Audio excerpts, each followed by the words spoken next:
नमस्कार। शोमरतुड़ी एनालिसिस में आपका स्वागत है। आज जो मेरी चर्चा का जो विषय है वह वही विषय है जो आज पूरे देश में चर्चा में है, लेकिन यह व्यर्थ की चर्चा है। मैं सिर्फ इतना ही, मेरा इस वीडियो को बनाने का सिर्फ इतना अर्थ है कि एक व्यर्थ की चर्चा पर पूरा देश चल रहा है, और वो है जो नया संसद भवन है उसके उद्घाटन को लेकर के। विपक्ष की कई पार्टियों ने इसका विरोध किया है, क्योंकि इसका उद्घाटन भारत के प्रधानमंत्री द्वारा किया जा रहा है, और ये वही पार्टियां हैं जिन्होंने कई बार संसदीय राष्ट्रपति के अभिभाषण का बहिष्कार किया है। आज उनके लिए राष्ट्रपति जी का स्थान बहुत बड़ा हो गया, लेकिन तब नहीं था जब वो उनका अब संयुक्त अभिभाषण का विरोध उन्होंने किया। ये सिर्फ पाखंड है, इसके अलावा कुछ नहीं है। क्योंकि इसी उसमें जब इसका शिलान्यास भूमि पूजन हुआ था इस भवन का, तब भी इन्होंने ये सब किया था, विरोध किया था, नुक्ताचीनी की थी। और सिर्फ यही नहीं है, हर उस काम का इन्होंने विरोध किया जो मोदी जी ने किया। आपको याद होगा कि राम मंदिर का जब भूमि पूजन हुआ था, राम मंदिर निर्माण के लिए, तब भी इन्होंने सारे किस्म के जो है पर लगाए थे, सारे किस्म के आरोप लगाए थे। पता नहीं क्या क्या आरोप लगाए थे कि जो है ये समय गलत है, ये गलत है। लेकिन अच्छी बात ये है कि ये जो नेगेटिव लोग हैं ये न उसमें शामिल हुए राम मंदिर के भूमि पूजन में, और न इस नई संसद का जो भवन का जो उद्घाटन हो रहा है उसमें ये शामिल हो रहे हैं। तो उम्मीद ये करते हैं कि जनता इनको बाहर ही रखेगी, इनको अवसर नहीं देगी कि वो इसमें प्रवेश कर सके। इनका क्या मतलब है? ये वही पाखंडी हैं आज जो संवैधानिक पद की बात कर रहे हैं। इन्होंने न मालूम कितनी बार और न मालूम क्या हर बार जो है संसदीय परंपराओं का उल्लंघन किया या इनका अपमान किया। राष्ट्रपति का पद हो या उनके प्रतिनिधि राज्यपाल का पद हो, एक बार नहीं कई बार। आपको याद होगा आम आदमी पार्टी के नेता अरविंद केजरीवाल जो दिल्ली के मुख्यमंत्री भी हैं, तो क्या कह रहे थे वो संसद में, ये कौन है भाई, एलजी कौन है, इसको हमारे ऊपर क्यों बिठाया गया है, हम तो इस दिल्ली के हम राजा हैं, हम मालिक हैं, ये कौन होता है। तो ये इनकी असलियत है। ऐसी ही असलियत जो है जो कांग्रेस है तो अपने राज्यों में करती है। कांग्रेस या विपक्ष के जो शासित राज्य हैं वो भी ऐसे ही करते हैं। जब भी कहीं किसी का उद्घाटन होना हो, किसी संसदीय भवन का, संसदीय उसका, तो वो वहां के राज्यपाल को नहीं बुलाते हैं। चलो मत बुलाओ राज्यपाल, राष्ट्रपति को ही बुला लो, उन्हीं को आमंत्रण दो भाई, वो तो सारे देश के उनके नाम पर सारी चीजें चलती है। राज्यपाल भी उनका प्रतिनिधि है। तो अगर आप राज्यपाल से आपको परहेज है तो राष्ट्रपति जी को बुलाइए, वो तो सर्वोच्च हैं, सर्वोच्च संवैधानिक पद है। लेकिन नहीं, इनका ये सब जो है ये सिर्फ पाखंड के अलावा कुछ नहीं है। सिर्फ किस तरह जो है अच्छे शुभ कार्य में विघ्न डालना है, इसके अलावा कुछ नहीं है।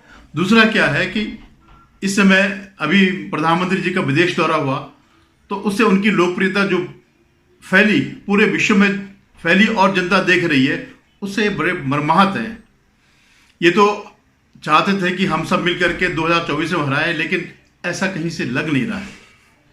और सबसे बड़ी बात, मैं एक बात कहता हूं कि इस देश में जो है सर्वोच्च संवैधानिक पद राष्ट्रपति का है, और जितने भी काम होते हैं वो सब राष्ट्रपति के नाम पर होते हैं।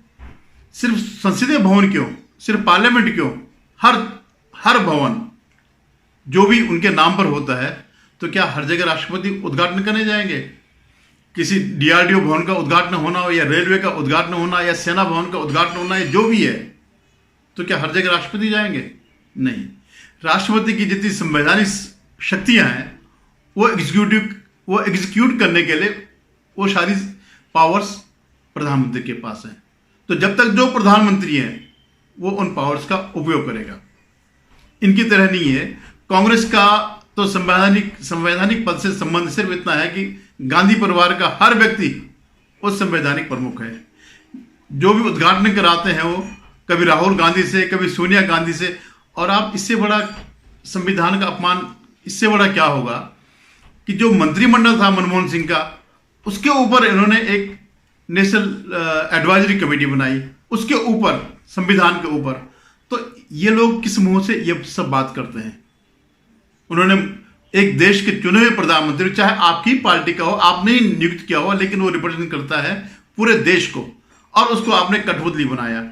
उनकी हर उसमें जो है सर्व फाइल एनएसी के पास जाती। क्यों भाई एनएसी क्यों? ये आपने संविधान के ऊपर कौन सा पद रखा? आज आप संविधान की बात कर रहे हैं, अपना पाखंड दिखा रहे हैं। तो ये, और मैं सबसे पहली बात बताऊं कि जो ये कांग्रेस आज संविधान की बात कर रही है और राष्ट्रपति के पद की बात और उसका महत्व की बात कर रहे हैं, मैं उनको एक आईना दिखाना चाहता हूं। देश के जो प्रथम राष्ट्रपति थे डॉक्टर राजेंद्र प्रसाद जी, उनको नेहरू ने बहुत अपमानित किया। जब वो वहां जा रहे थे, सोमनाथ मंदिर का भूमि पूजन करने लेके जा रहे थे, तो उन्होंने उनको मना किया कि आप नहीं जाएंगे। भाई अगर संवैधानिक प्रमुख वो हैं, राष्ट्रपति हैं, तो आपको क्या अधिकार है ये सब कहने का?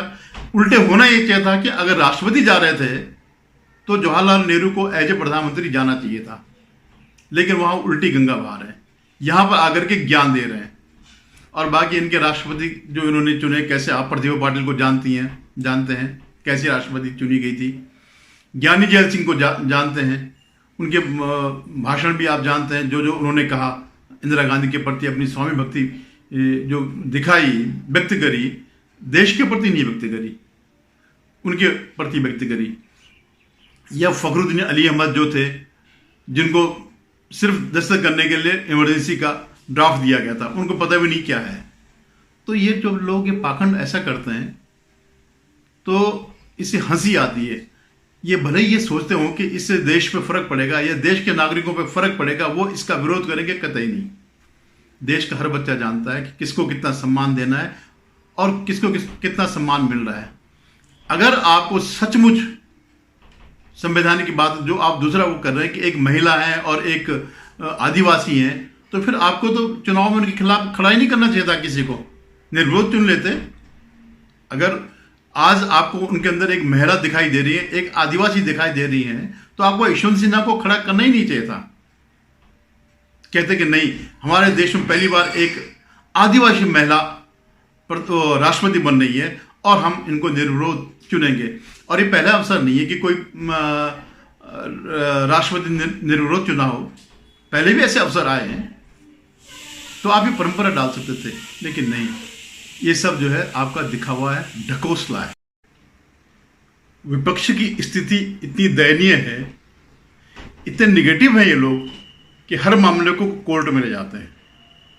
इसको भी वो सुप्रीम कोर्ट में ले गए, और अभी जो खबर मिली है, सुप्रीम कोर्ट ने इसको सुनने से मना कर दिया। उनका साफ कहना है कि ये मामला हमारे क्षेत्राधिकार में नहीं है। तो हर बार ये सुप्रीम कोर्ट में जाते हैं और वहाँ से मात खा के आते हैं। ये इनकी स्थिति है और यही इनका भविष्य है। झूठ के सहारे प्रोपेगेंडा फैलाना इनका एकमात्र उद्देश्य है, उसके अलावा कुछ नहीं। आजकल जो है किसी न किसी बहाने विपक्षी एकता की बात हो रही है। अभी जो यहाँ पर दिल्ली में जो ऑर्डिनेंस जारी हुआ सुप्रीम कोर्ट के एक फैसले के खिलाफ, उसके बहाने भी जो है राष्ट्रीय एकता की बात हो रही है। सारे यही दल जो भ्रष्टाचार में गले गले तक लिप्त हैं, वो सारे के सारे आज इस मामले को लेकर के इकट्ठा हो रहे हैं कि साहब जो है संविधान का उल्लंघन हो रहा है। ये हालांकि इंदिरा गांधी ने पता नहीं कितनी बार जो है संविधान का सत्यानाश किया था, लेकिन मैं ये कह रहा हूं कि आज जो ये एकता की बात हो रही है, ये कांग्रेस के लिए भी धर्म संकट का विषय बन गया है। कांग्रेस को भी अच्छी तरह पता है कि सिर्फ कर्नाटक के राज्य के एक चुनाव जीतने से हम 2024 में सत्ता में नहीं आएंगे। बाकी विपक्ष को भी पता है, लेकिन इस मुद्दे पर अगर वो केजरीवाल का साथ देते हैं तो केजरीवाल मजबूत होंगे, और अगर केजरीवाल मजबूत होंगे तो कांग्रेस खत्म होगी। इस बात को कांग्रेस के कई नेता जानते हैं। इस बात को आम आदमी पार्टी का जो भी वोट बैंक है वो सब कांग्रेस से खिसका हुआ है, वो कांग्रेस का ही वोट बैंक है। हालांकि मुस्लिम वोट बैंक तो अलग राज्य में कई जगह चले गया, लेकिन जो बाकी वोट बैंक था, जहां जहां आम आदमी पार्टी उभर रही है, कांग्रेस के कीमत पर जो है बढ़ रही है, वो कांग्रेस के ही वोट जा रहे हैं, उनको किसी बीजेपी के वोट नहीं जा रहे, विपक्ष के ही वोट जा रहे हैं। तो अगर आज कांग्रेस अगर इस बार उनको समर्थन देती है, जबकि उसके कई नेता इस बात को अच्छी तरह जानते हैं कि हमारी इन्हीं नीतियों की वजह से हमने पंजाब गंवाया, हमने दिल्ली गंवाई। 15 साल जो शीला दीक्षित का शासन था, बड़ा विकास का शासन था, और आज वो सब चौपट हो गया। आज वहां पर सिर्फ भ्रष्टाचार की नदी बह रही है। अगर इस मसले पर कांग्रेस आम आदमी पार्टी को समर्थन देती है तो आप ये समझ लीजिएगा कि कांग्रेस ने अपने को अब आत्महत्या करने का निश्चय कर लिया। तो अभी इस तरह की कई चीज़ें होंगी और बहुत से इस टाइप की चीज़ें क्रिएट होंगी। जैसे आपने देखा होगा जो हिंडनबर्ग मामले में आज अडानी के शेयर वापिस आ गए। आज अडानी उन्हीं ऊंचाइयों के ऊपर पहुंच रहा है, लेकिन नुकसान किसका हुआ?